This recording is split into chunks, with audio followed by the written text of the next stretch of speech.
Вярно ли е, че като консумираме много сладки неща, убиваме добрите бактерии в червата си и изобщо как влияе захарта на чревния микробиом? Проблема не е точно в захарта, в компанията, с която я приемаме тази захар, именно едни модифицирани като обем и структури плодове, които в природата, към която сме се адаптирали милиони години, не съществуват. Дивите плодове знаем, те са доста по-малки, доста по-кисели, за по-малки обеми ги ядеме. Докато тези селектирани плодове в момента ние нямаме тази възможност чисто еволюционно да ги разградиме. Част от тях си остават в дебелото черво и всъщност започват да ферментират. Същия процес, който произвежда алкохол.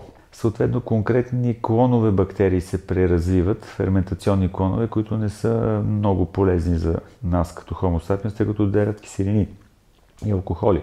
Това вреди на лигавицата, на черната лигавица, ентероцитите, така че ние не си увреждаме микробиома и го преструктурираме значително. Освен това има и друг проблем, че плодовете, организмът така че бързо ги извежда заради фибрите. Именно се предпази от тази ферментация. Много често в днешно време те седат накрая като десерт. Тоест преди това има протеини, има мазнини, които изискват часове храносмилане и плодовете още повече, дори в пълно количество, още повече ферментират. И буквално се развалят, като развален плод оставен навън. Това също се случва и в тялото.